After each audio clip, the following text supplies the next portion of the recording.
Bom dia, meus irmãos. Todos tenham um excelente domingo. Vamos nos aquietando, vamos nos colocando aí no sofá, ligando os aparelhos para a gente estudar a palavra do Senhor, louvar a Deus nessa manhã, nesse domingo agradável. Que todos tenham um excelente domingo hoje. Vamos abrindo também as nossas Bíblias. Eu vou ler o Salmo 119, mas não é ele todo não, só alguns versículos só, do 9 ao 16, são 7 versículos, né?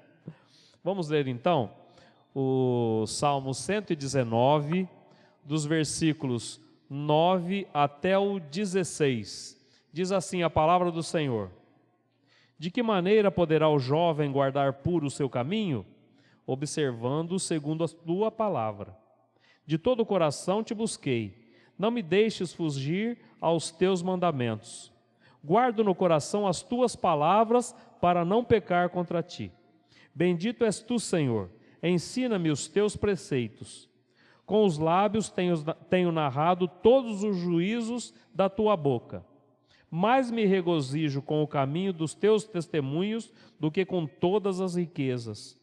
Meditarei nos teus preceitos e às tuas veredas terei respeito.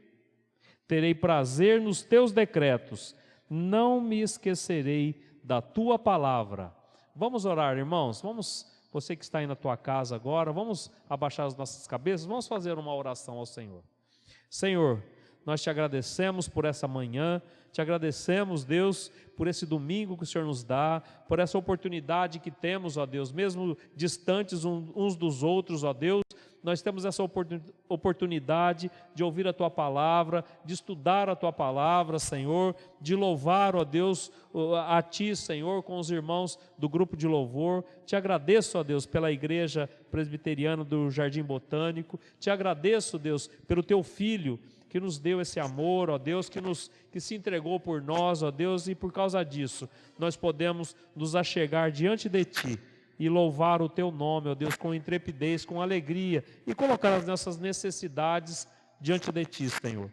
Eu peço a Ti, ó Deus, que o Senhor nos dê uma excelente manhã, nos abençoe, ó Deus, que o louvor seja muito edificante, ó Deus, e que a Tua palavra, ó Deus, nos ensine também. A Tua palavra que o pastor Marcelo logo mais vai trazer para nós, ó Deus, nos instrua, ó Deus, de maneira que a gente possa Te seguir, ó Pai, guardar os Teus testemunhos, guardar a Tua palavra, ó Deus, cada vez melhor.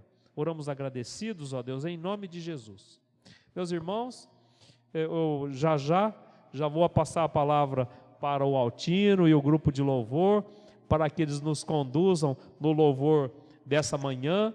Eu gostaria de, antes disso, pedir que os irmãos estejam orando pelos enfermos da nossa igreja, alguns com a Covid-19, orar pela nossa nação,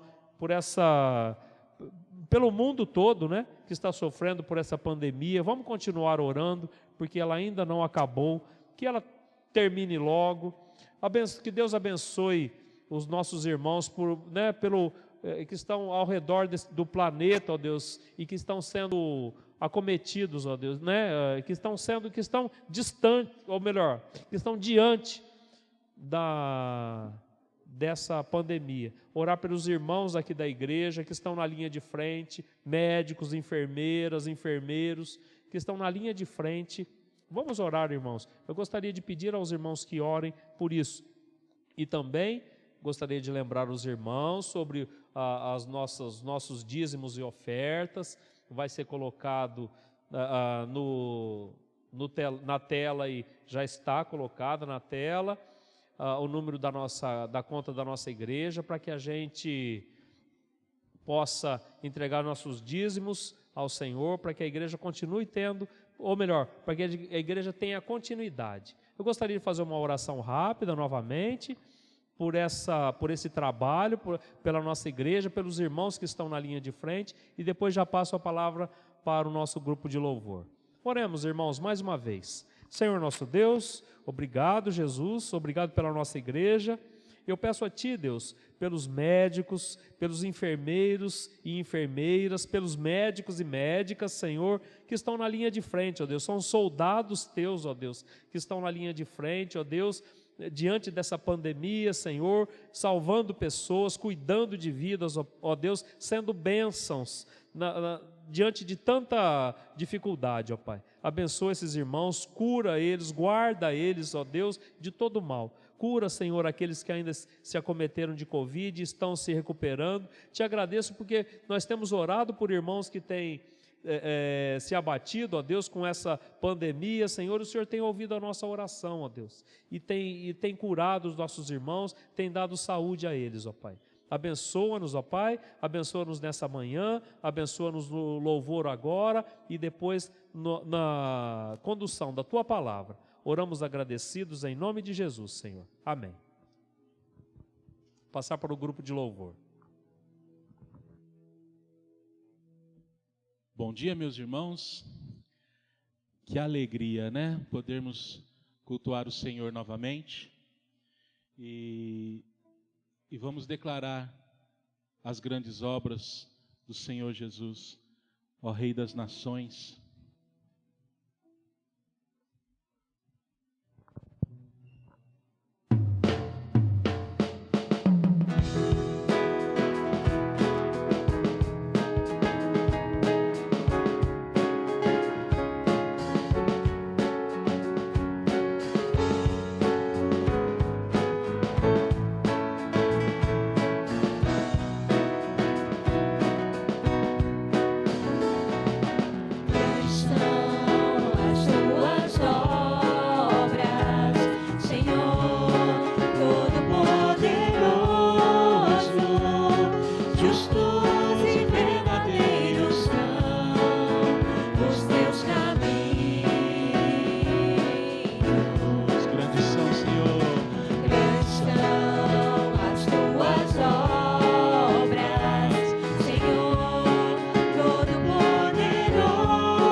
e nós cantaremos esse amor, esse nome do Senhor.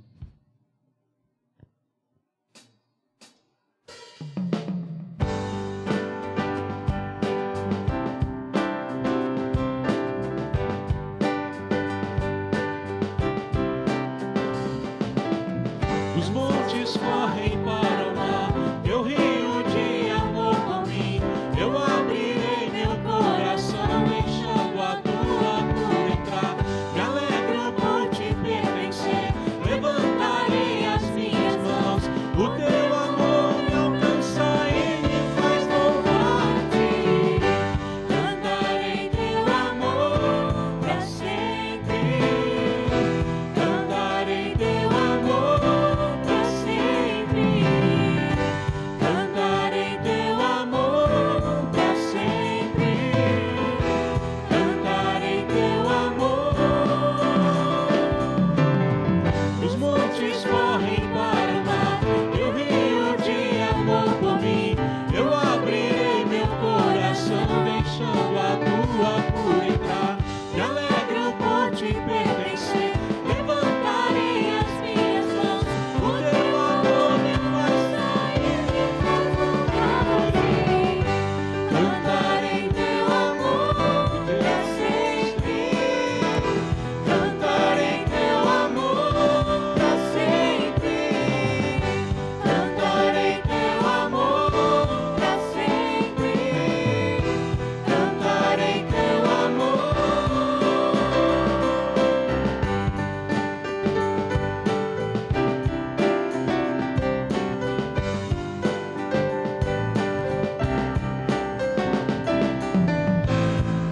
O coração exultar, com alegria eu canto. Se o mundo conhecer a ti, ele se encherá com a sua alegria.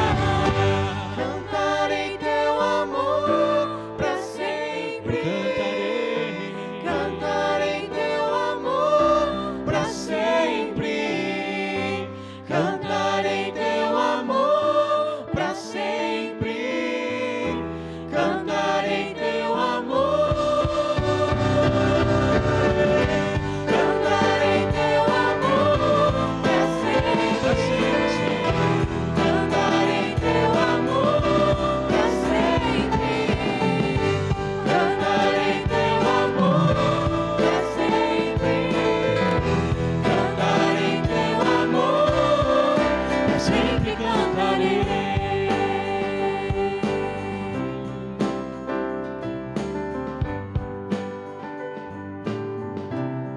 Aleluia, Senhor. Pai querido e santo, nós te louvamos por esse momento de louvor. Obrigado, Senhor, porque podemos cantar o teu amor, ó Pai. Que possamos levar o teu amor, ó Pai, para os quatro cantos dessa cidade, para que o mundo venha conhecer a Ti, para que Ribeirão possa conhecer a Ti, ó Pai. Senhor, eu te peço, fala conosco através do teu servo, usa ele para que possa manifestar a tua glória, ó Deus, e que os nossos corações possam ser cheios e edificados por ti, ó Pai. Eu te peço e te agradeço. Amém. Amém.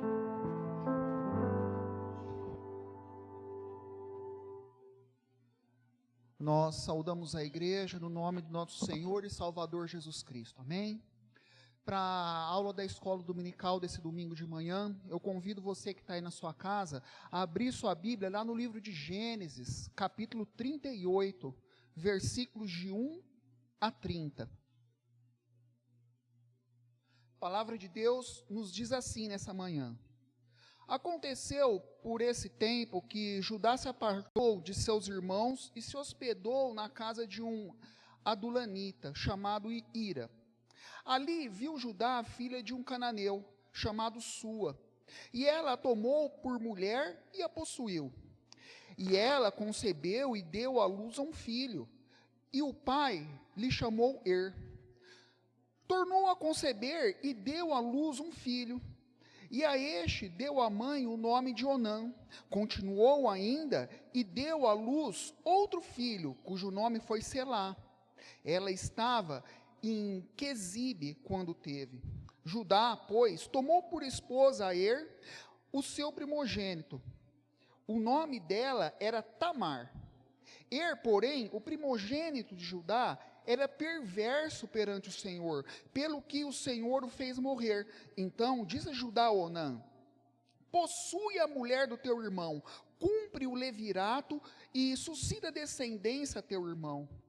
Sabia, porém, Onã que o filho não seria tido por seu, e todas as vezes que possuía a mulher de seu irmão, deixava o sêmen cair na terra, para não dar descendência a seu irmão. Por isso, porém, que fazia, era mal perante o Senhor, pelo que também a este fez morrer. Então, disse Judá a Tamar, sua nora: permanece viúva em casa de teu pai, até que Selá, meu filho, venha a ser homem. Pois disse: para que não morra também este, como seus irmãos. Assim, Tamar se foi, passando a residir em casa de seu pai.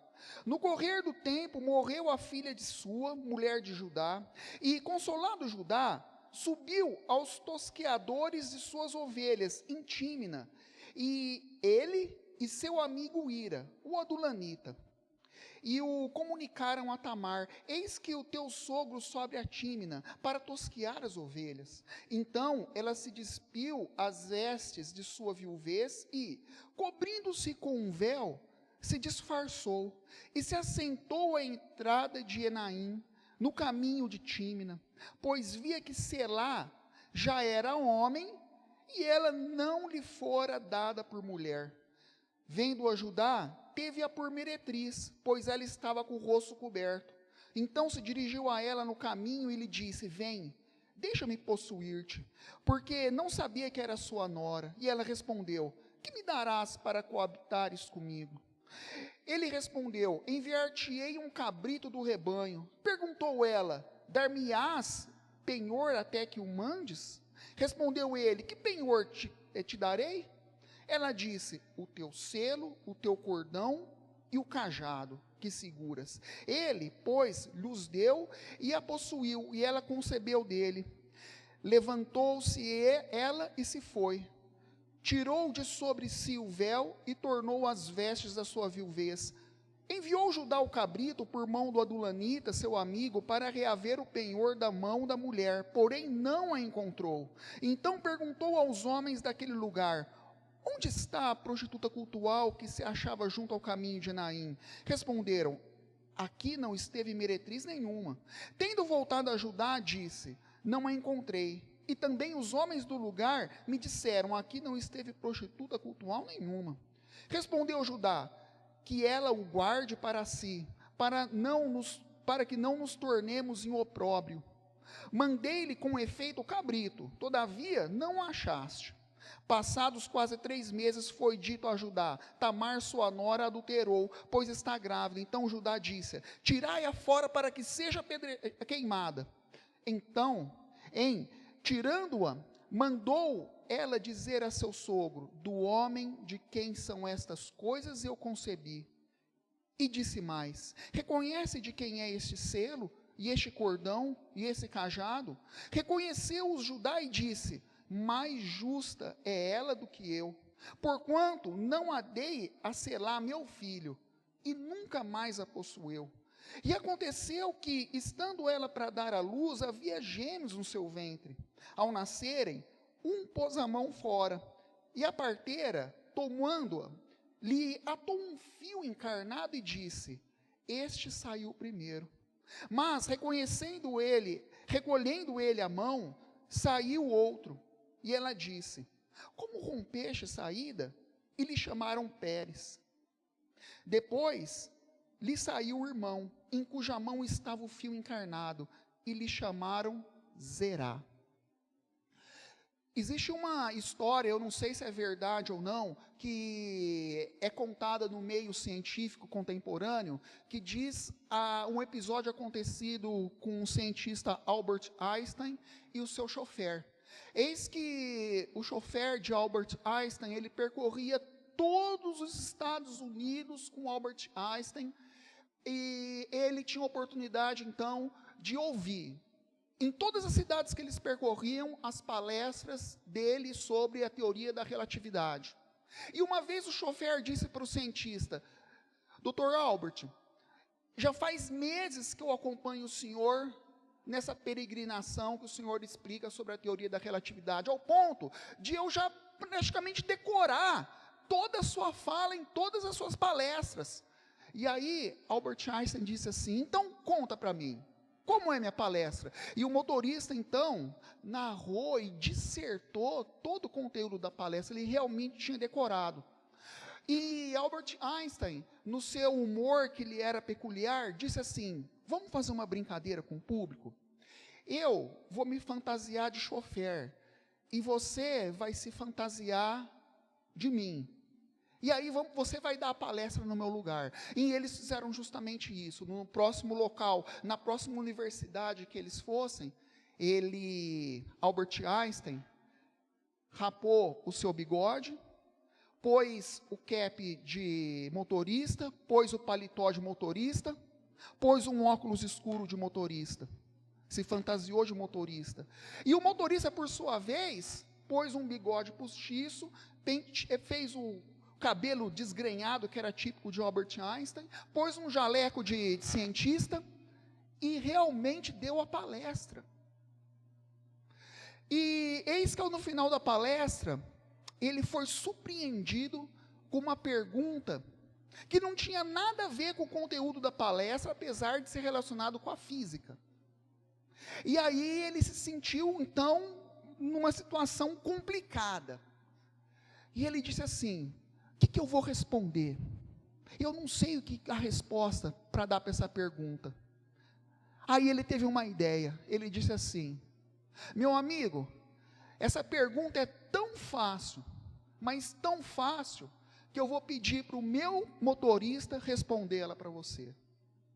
Meus queridos, essa história, ela fala como é fácil nós disfarçarmos a nossa identidade e enganar as pessoas. E aqui nesse texto que nós lemos em Gênesis 38, nós vemos o caso de uma pessoa que disfarça a sua própria identidade para enganar outra pessoa. Essa pessoa que se disfarçou era Tamar. Ela era nora de Judá, e ela então se fantasia de prostituta cultual para então conceber do seu sogro, porque esse não havia lhe confiado o filho que ele havia prometido para ela depois que ele fosse grande. Nós vemos aqui muito mais do que um disfarce.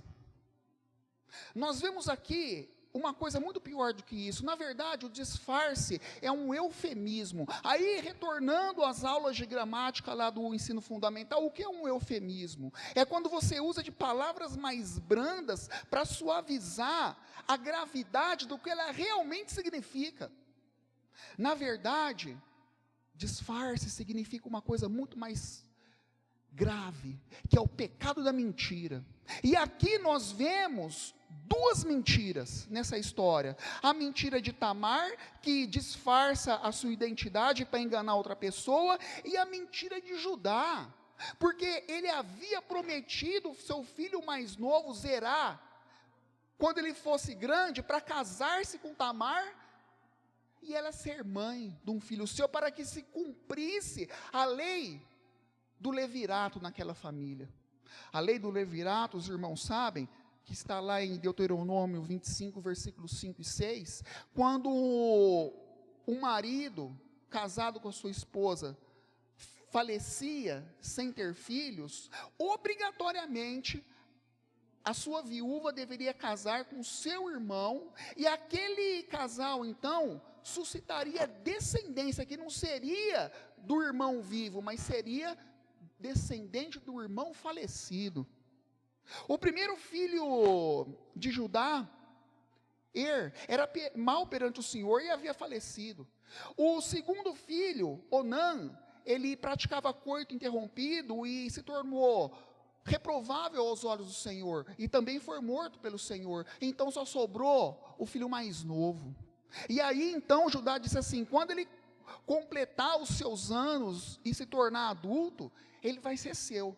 Pois bem, Judá mentiu, porque ele não cumpriu aquilo que ele havia prometido. O rapaz se transformou em homem crescido, e ele não havia sido dado. Duas mentiras nós temos aqui. E esse assunto de mentiras e disfarces é um assunto muito atual nos nossos dias, porque hoje nós vivemos em meio às farsas e mentiras e disfarce das chamadas fake news. Ou seja, você tem na internet um recurso maravilhoso de comunicação, de informação, mas o grande problema é que, juntamente com esse desenvolvimento tecnológico, você também não consegue acreditar em tudo que você ouve, porque você não sabe se é verdade ou se é mentira. Meus irmãos, nesse cenário de disfarces e mentiras, eu gostaria de compartilhar o seguinte tema com os irmãos essa manhã: o pecado e suas consequências. O texto aqui ele fala de mentiras e disfarces, mas o tema ele é aplicável também a todos os tipos de pecado, porque se nós formos parar para ver, no fundo, todo pecado, ele nasce ou está envolvido em meio a uma mentira. Eu vou citar 3 exemplos.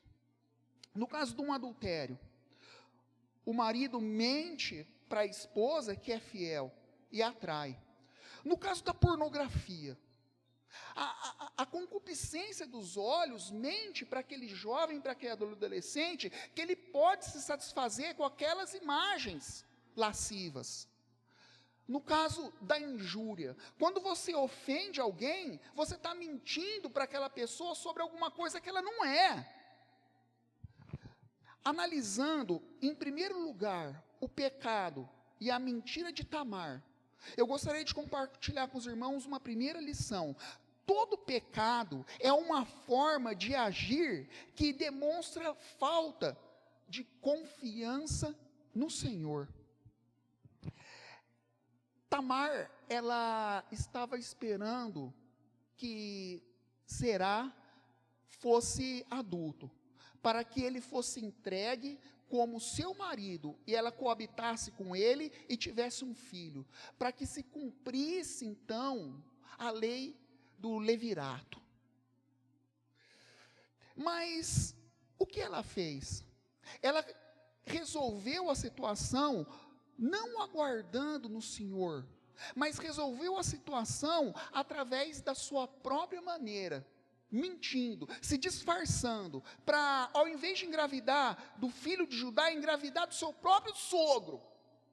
E assim, talvez, nem pensando em cumprir a lei do levirato, mas tão somente alcançando o seu desejo de ser mãe. Ela não agiu confiando no Senhor, ela agiu segundo a sua própria iniciativa. É importante nós compreendermos que, mesmo que o cumprimento do levirato não fosse o desejo de Tamar, o conhecimento dela na importância do cumprimento do levirato como propósito do Senhor naquela família, deveria tê-la motivado a aguardar no Senhor. Porque se aquela família, constituindo o cenário perfeito, ideal, para o cumprimento do levirato, aquele cumprimento se fazia como propósito do Senhor. E os propósitos do Senhor são infalíveis, são irrevogáveis. Ele mais cedo ou mais tarde iria acontecer. Se o cumprimento do levirato, como lei, propósito instituído para o Senhor, para aquela família, mais cedo ou mais tarde iria acontecer, aquilo se transformava numa promessa para Tamar. Mas ela resolveu então não aguardar no Senhor, mas agir conforme a sua própria iniciativa. Meus irmãos, muitas vezes nós não temos paciência para aguardar o cumprimento dos propósitos do Senhor nas nossas vidas, instituídos mediante promessas para mim e para você.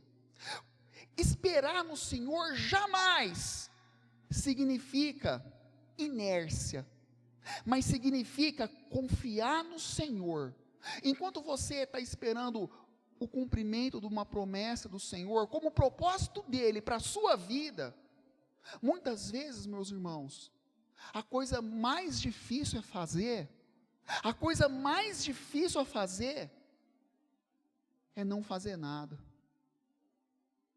Existe uma canção que chama O Teu Trabalho é Descansar em Mim. É uma canção muito conhecida entre os jovens, nas igrejas cristãs, e ela se tornou muito célebre através da interpretação de uma cantora cristã chamada Ludmila Feber. E no refrão dessa canção, é Jesus Cristo falando para a igreja. E Jesus diz assim nesse refrão: o meu trabalho é agir em teu favor. Meus irmãos, a mim, Jesus Cristo falando, a mim pertence todo o trabalho, e o teu trabalho é descansar em mim. Só que muitas vezes a gente não tem paciência para guardar, e o que acontece? Nós pecamos, porque a gente quer resolver as coisas a nossa maneira. Nós vemos um casal de namorados que quer usufruir da intimidade conjugal e não tem paciência para esperar o momento do Senhor para acontecer o casamento, eles usufruírem disso. E eles fazem o quê? Resolvem a questão à sua maneira, fornicam. Você vê um trabalhador que ele quer construir o seu patrimônio, mas ele não tem confiança, ele não tem paciência para ver a promessa de providência, de sustento do Senhor se cumprir na sua vida, e ele resolve a situação à sua própria maneira, furtando, sonegando imposto. Muitas vezes a questão, ela nem se envolve com o pecado, mas com atitudes precipitadas da nossa parte. Você não confia na providência do Senhor, na promessa de sustento do Senhor para a sua vida, e o que você faz? Precisando resolver uma situação emergencial, você toma um empréstimo no banco sem ter condições de depois honrar com aquela dívida, e a situação se torna pior ainda. Você está esperando bênçãos?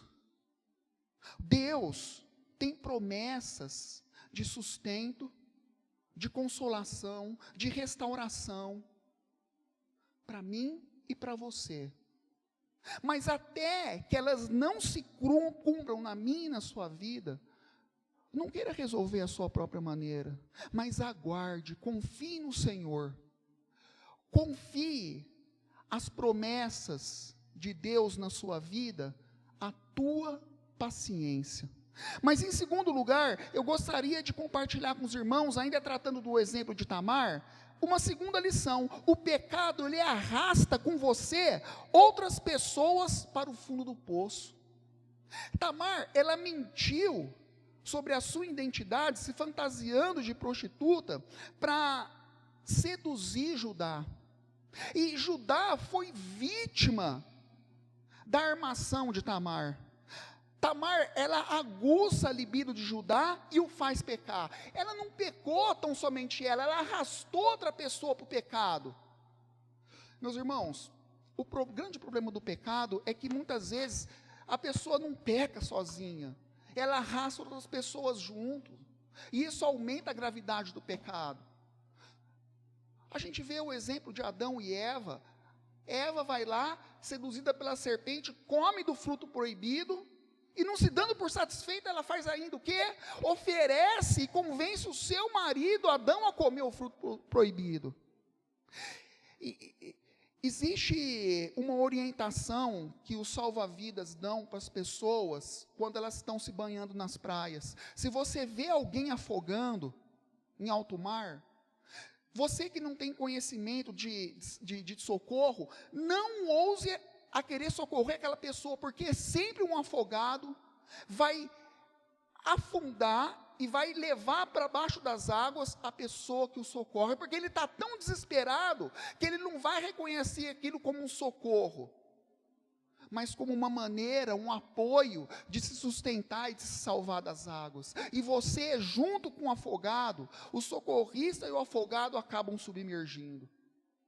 No pecado acontece a mesma coisa. A pessoa que está se afogando no lamaçal do pecado, arrasta outras pessoas junto com elas para o fundo do poço.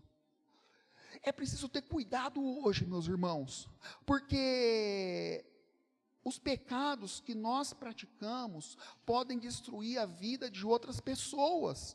No caso de um adultério, quantas famílias são destruídas, esposas que se deprimem, filhos que se afundam na decepção familiar e nunca mais reconstroem as suas vidas.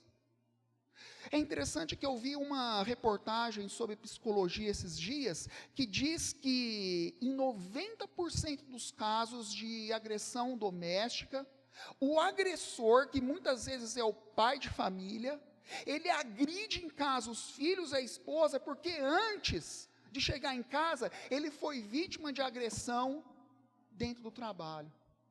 Por um chefe, por um companheiro do seu departamento, e aí ele chega em casa e replica, e acaba reproduzindo nos filhos e na esposa aquilo que ele recebeu lá atrás, e aquilo se transforma numa bola de neve que vai rolando, rolando e crescendo de tamanho, é como se fosse uma corrente do mal.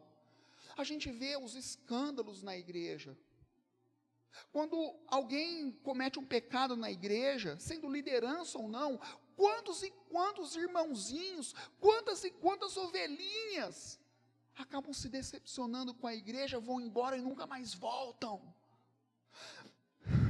Meu irmão, você que está me ouvindo agora na manhã aí de domingo na sua casa, você está do lado, você que é marido está do lado da sua esposa, você que é esposa está do lado do seu marido. Você ama o seu marido, marido, você ama a sua esposa, filhos, vocês que estão com seus pais aí, vocês amam seus pais, pais, vocês amam seus filhos. Se você ama os seus filhos, a sua esposa, o seu marido, os teus amigos, se você ama a igreja, não peque. Mas eu gostaria de analisar agora o pecado e a ação de Judá, e compartilhar com os irmãos uma terceira lição. Pecados sempre deixam vestígios. É interessante que Judá, ele possuiu Tamar, quando ela estava disfarçada de meretriz, e ela disse assim: o que você vai me deixar como paga? Eu vou deixar um cabrito. E ela disse assim: eu quero uma garantia. E ele falou: pode pedir. Aí ela disse: eu quero o teu cajado, o teu cordão e o seu selo. E ele deixa para ela aquilo. E o que significam esses três objetos para um homem daquela época? Significava os meios de identidade que ele tinha, ainda mais para um homem importante, chefe tribal como Judá. O cordão era aquilo que ele fixava no seu ventre, o cajado era aquilo que ele empunhava diante de si, o selo, ele era na verdade um anel, um símbolo familiar, que era comprimido sobre cera quente, e deixava ali a marca da família em um documento, em uma carta que fosse. Eram os meios de identificação daquela época, como se hoje a gente deixasse com Tamar o nosso CPF, o nosso RG e a nossa certidão de nascimento. Aquilo para um homem, esses três objetos para o homem daquela época, eram as coisas mais importantes que ele tinha. Um homem de posição alta como o Judá, e ele trocou as coisas mais importantes que ele tinha por causa do pecado. Muitas vezes nos nossos dias nós trocamos pelo pecado aquilo que nos é mais importante. Uma das coisas mais importantes, a nossa profissão, a nossa carreira profissional, o nosso casamento, a nossa comunhão com os irmãos na igreja. Mas, vejam bem, Judá, ele ficou com as mãos atadas. Tamar tinha ele na palma da mão, porque os vestígios do seu pecado que era ter coabitado com Tamar, disfarçada de prostituta, ficaram na palma da sua mão, meus irmãos. O pecado, ele deixa vestígios. Existia um professor na faculdade de Direito que dava aula de Direito Penal, delegado de polícia, e ele disse uma frase que eu guardo até hoje na cabeça, na memória: não existe crime perfeito. Os crimes sempre deixam pistas, sempre deixam rastros. É interessante que nós sempre ficamos ligados ao pecado que nós praticamos. Hoje, nesses dias de isolamento, ficou muito em evidência o chamado e-commerce, que é o mercado digital, que você compra da sua casa. E muitos sites de venda de todos os tipos de produto, eles não oferecem mais descontos. Eles oferecem uma porcentagem em cima do valor, que acaba ficando ao seu poder, e você vai acumulando descontos, você vai acumulando pontos, para depois de 3 ou 4 meses, você ter um valor suficiente para adquirir uma mercadoria. Então, por exemplo, se você compra um celular de R$1.000, você tem 10% de crédito ali que vai ficar com a empresa. Aqueles R$100 vai ficar como crédito seu junto à empresa. Depois de algumas outras compras, você vai acumulando outros créditos, mais R$50, mais R$100, mais R$50. Ao final de mês, você pode ter uma outra mercadoria. Você acaba criando no cashback, é a estratégia do cashback, uma conta de crédito com aquela empresa, e aí ela tem você na palma da mão dela. Você acaba ficando fidelizado àquela empresa, no intuito de comprar, para ter créditos, e adquirir um bem depois de um tempo. Tudo que o diabo quer é criar uma conta corrente com você, na qual você vai deixando, para depois ele esfregar na sua cara tudo aquilo que ele guardou de você. Judá, ele estava morrendo de medo de ser descoberto e ser envergonhado. Eis que ele mandou o seu companheiro Adulanita Irá ir até Tímina e encontrar então uma suposta prostituta para lhe entregar o cabrito. Ele vai lá, não encontra e deixa lá o cabrito e volta para Judá e diz assim: olha, eu não achei ela, perguntei para os nativos do lugar onde é que ela estava, e eles falaram que não tinha mulher nenhuma lá. Então Judá diz assim, que o opróbrio, que a vergonha não caia sobre nós, deixa o cabrito lá com ela, eu entreguei o cabrito, é problema dela. Mas o destino de Judá está nas mãos de Tamar. Por quê? Porque ela tinha os vestígios do pecado na sua mão. E esse fatídico destino, esse irremediável desfecho, ele se cumpriu a prejuízo de Judá. Ela então apareceu com um ventre saliente, com 3 meses de gravidez, e a acusaram de adultério. E ele disse: traz ela para ser queimada. Então ela falou assim: você está vendo isso? Não são seus objetos? E aí ele então reconhece seu pecado e cai na vergonha que ele tanto temia. Mais é justa ela do que eu. Ela tem a razão porque eu prometi meu filho para ela e não cumpri a promessa. Eu menti para ela. E ele nunca mais a possuiu. Ele passou a vergonha que ele tanto temia. Isso tem um significado muito importante para as nossas vidas. As mentiras têm perna curta. A impunidade do pecado, ele tem prazo de validade. E o prazo de validade é curto. A mentira sempre vem à tona. Uma vez, um filho foi estudar na capital, e o seu pai, lá do interior, saiu da cidadezinha do interior e foi visitar seu filho. Foi passar um domingo lá. E ele chegou de manhã, no café da manhã, o filho disse assim: pai, é tão bom estar aqui, mas eu estou precisando de dinheiro para me sustentar, eu tenho contas a pagar, tenho despesas para honrar. Solta um dinheirinho para mim. Aí o pai disse assim: calma, que você vai ter. filho, deixa eu te perguntar uma coisa, você está estudando? Ele falou, pai, eu me afundo todos os dias no livro, e aquela pilha de livros que o senhor vê ali, eu fico folheando todos os dias, essa é a minha rotina. Na hora do almoço, o filho falou assim, pai, eu estou preocupado, porque eu tenho despesas para arcar. Me ajuda, por favor. E o pai disse assim, calma, filho, seja sincero comigo, você tem realmente estudado? Sim, pai. Na hora que o pai foi embora, pela segunda-feira de manhã, voltar para sua cidade, lá no interior do estado, o filho na rodoviária diz assim, pai, o senhor falou que vai me dar o dinheiro, mas ainda não deu, agora o senhor está indo embora, eu preciso, como que vai fazer? E o pai disse assim, filho, você tem estudado? Claro, todos os dias. E ele fala assim, não se preocupa que você vai ter o dinheiro então.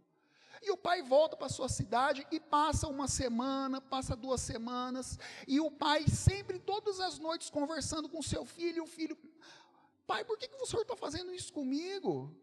Eu preciso do dinheiro, eu preciso da sua assistência, me dá aquele dinheiro que o senhor prometeu. E o pai disse assim, calma, calma, deixa eu te perguntar uma coisa, filho. E essa pergunta se repetia todas as noites na conversa ao telefone. E o pai dizia, filho, você tem realmente estudado? E o filho falava, eu tenho mergulhado todos os dias no estudo, folheado os livros. E o pai então uma vez disse, filho, o dinheiro eu sempre deixei dentro das folhas dos livros. Meus irmãos, isso significa o quê? A verdade, ela sempre vem à tona, a mentira tem perna curta, e isso tem um significado muito importante nas nossas vidas. Nós temos total controle sobre as nossas decisões, mas nós não temos controle nenhum sobre as consequências das nossas decisões. Você quer ter uma vida tranquila? Uma vida tranquila, ela se faz não só através daquela relação de dependência para com o Senhor, na qual você ora, e através daquele exercício de fé, você confia que Deus vai te suprir todas as suas necessidades, mas através de uma vida obediente, na qual você toma as decisões corretas, e não precisa se preocupar com as consequências. Eu queria compartilhar com os irmãos um quarto ensinamento. Todo pecado tem consequências na terra e nos céus. É interessante que Judá, quando ele deixa de cumprir aquela promessa para Tamar, de que quando seu filho Será, o mais novo, fosse um homem, ele daria ela para se casar com Tamar, ele não estava só agindo contra Tamar, contra uma mulher, contra um ser humano, mas ele estava agindo contra o próprio Senhor, porque ali ele não estava só deixando de cumprir uma promessa para Tamar, mas ele estava deixando de cumprir o mandamento do Senhor, que era propósito para aquela família, que era cumprir a lei do levirato. E aí, a consequência da ação dele, num sentido horizontal diante da mulher, teve uma consequência vertical diante do Senhor, e as suas consequências retornam para nós aqui na terra. Nós vemos o caso do filho pródigo, que lá em Lucas 15, 18, ele acaba gastando toda a sua herança em bordéis. Depois na lama, junto com os porcos, ele cai em si e diz assim, eu vou voltar para a casa do meu pai, e lá eu vou encontrar com ele, e diz assim, olhando nos olhos do meu pai, pequei contra ti e diante dos céus. Quando nós vamos lá para a oração do Pai Nosso, em Mateus 6, versículos 14 e 15, o Senhor, depois de nos ensinar a oração dominical, ele conclui o seu discurso dizendo assim, pois se vocês perdoarem os homens, também o seu Pai Celestial, lá nos céus, há de te perdoar, mas se você não perdoar os seus semelhantes, tampouco o seu Pai Celestial há de ter compaixão para contigo. Tudo que a gente faz aqui tem consequência lá nos céus. Pensa no que você está fazendo, porque você pode ter consequências espirituais e divinas, desagradáveis na sua vida com o seu pecado. Já pensou você deixar, por causa de um pecado, de ter a presença do Senhor na tua vida, de você orar e não ter a consolação, não ter a paz, não ter o discernimento, de você experimentar o enfraquecimento da fé, de você poder dar o maior dízimo da igreja e Deus não aceitar, de você ter um serviço na igreja e Deus não se satisfazer. Eu já ouvi vários sermões de lições de perseverança e de fé, com base naquele conhecido versículo bíblico de Romanos 8:31, que diz assim: se Deus é por nós, quem será contra nós? E uma vez eu ouvi um tema de um sermão que era uma mensagem de exortação contra o pecado, que alterava a ordem das palavras desse versículo e dizia assim: se Deus é contra nós, quem será por nós? Meu irmão, você que está me ouvindo nessa manhã, não queira cair nas mãos do Deus irado.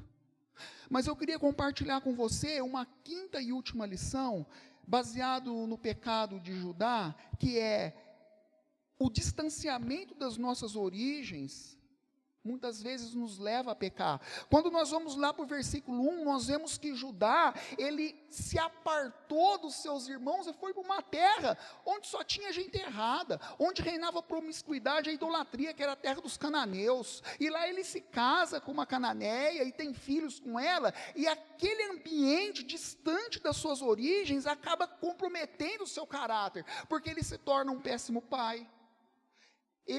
O seu primogênito, era mau, era um homem perverso, por isso que ele morreu. Onã também, Judá acabou desenvolvendo a mania da mentira, mentiu para Tamar, e ele fez pior ainda, ele ainda se desgarrando mais das suas origens, ele vai para uma cidade promíscua, idólatra, que era Tímina, cidade dos filisteus, que é a mesma cidade onde os pais de Sansão disseram para ele: não vai para a terra dos filisteus e não arruma mulher filisteia. Por quê? Porque você vai cair no pecado. E Sansão faz justamente ao contrário, vai para Tímina e acaba pecando. É a cidade do pecado, onde as prostitutas ficavam se oferecendo. Judá vai para lá e cai no pecado do sexo proibido. Para nós, meus irmãos, origens significam muito mais do que meros lugares, significam antigos conselhos, antigos votos, aquela época do começo da sua caminhada cristã, na qual você fez profissão de fé, na qual você foi batizado. Se você está andando em pecados hoje, se você está vivendo uma vida espiritual fria, procura voltar às suas origens. Se você é marido e está destratando a sua esposa, se você é esposa e está deixando de ser auxiliadora do seu marido, procura voltar às origens do seu casamento, no dia que você fez seus votos matrimoniais, de cumprir o voto de amor eterno. Se você está andando em pecado hoje, procura voltar nas suas origens, quando você era menino, você que é um homem feito, voltar às origens, nos antigos conselhos dos seus pais, e tudo pode ser mudado. Se hoje você, que é velho de igreja, tem uma caminhada longa de fé, mas você está vivendo uma frieza espiritual, está andando em cima do muro, com um pezinho no mundo e outro na igreja, volta às suas origens, volta ao primeiro amor, que é Jesus Cristo. Você lembra no começo dos teus primeiros passos, quando você orava todas as noites, quando você lia a Bíblia toda em 6 meses, quando você tinha aquele calor da época do batismo, na época dos primeiros passos da profissão de fé? Retorna às suas origens. Você sabe que essa história, e assim eu concluo a aula dessa escola dominical, essa história tem um final feliz? Essa história não tem um final feliz. Ah, pastor Marcelo, você deve estar de brincadeira comigo. Como que uma história dessa, do versículo 1 ao versículo 30, do capítulo 38 de Gênesis, só tem uma lambança, uma confusão de pecado, um mentindo para o outro, um enganando o outro, um falseando com o outro, um mantendo relação com o outro que não podia? Pode ter final feliz? E o final aqui parece que é tão trágico. 2 bebezinhos gêmeos, fruto do incesto, pobrezinha dessas crianças, o Senhor vem falar para a gente que essa história tem um final feliz. Essa história tem um final feliz, porque quando nós vamos lá para Mateus 1:3, nós vemos que de Judá e Tamar foi gerado Pérez, o primogênito, e de Pérez, Esrom, e de Esrom, Arão, e de geração a geração, de rei após rei, de Tamar e Judá, de Pérez, nasceu Jesus Cristo. Meus irmãos, essa história tem redenção, essa história tem um final feliz. Se nós fizermos como Judá, se houver arrependimento nas nossas vidas, porque quando nós vamos no versículo 26, nós vemos que Judá reconheceu o seu erro e se arrependeu, porque ele disse: mais justa é ela do que eu, porque eu não cumpri o meu voto para com ela, e nunca mais a possuiu. Nós vemos um arrependimento verdadeiro de Judá, e a partir desse arrependimento, nasceu Jesus Cristo. Houve restauração daquele caminho, daquela história, daquele desfecho, daquele destino. Você que está me ouvindo nessa manhã aí na sua casa, aí, diante da tela do seu computador, da tela do seu celular, e você está vivendo em algum tipo de pecado, não deixa o sol se pôr sobre o seu pecado. Depois do almoço, mesmo nessa tarde de domingo, vai para o teu quarto, se põe de joelhos, fecha a porta do seu quarto. Você que é esposa, você que é marido, você que é filho, você que é irmão da igreja, e peça perdão para o Senhor e se arrependa, e os teus caminhos hão de ser restaurados. Você vai ter, não importa o pecado que você está vivendo, um final feliz na tua história. Que Deus te abençoe nessa manhã, amém? Eu convido o pastor Manuel a vir fazer uma oração e também impetrar a bênção logo depois. Amém. Amém, irmãos. Vamos orar.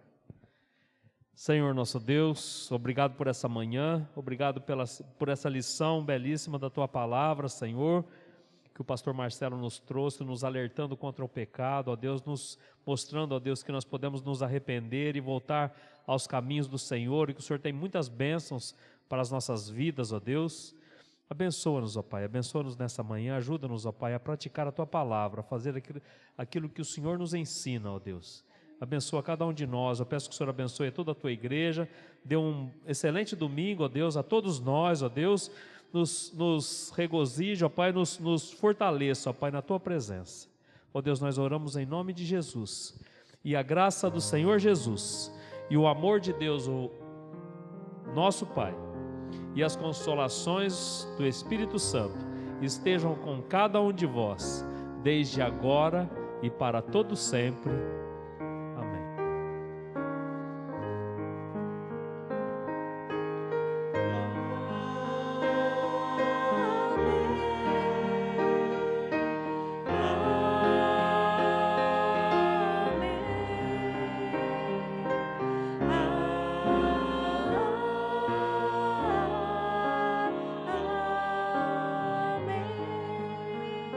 Os irmãos ficam agora com o pós-lúdio.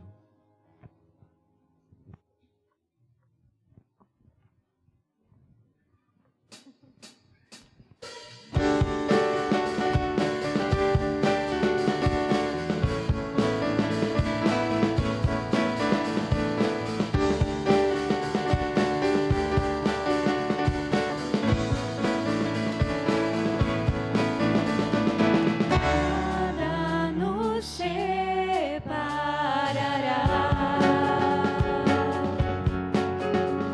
dos laços do teu grande amor. De longe ouvimos o amor que chama, paixão profunda, vontade e graça se derramando. É tão profundo, tão imenso e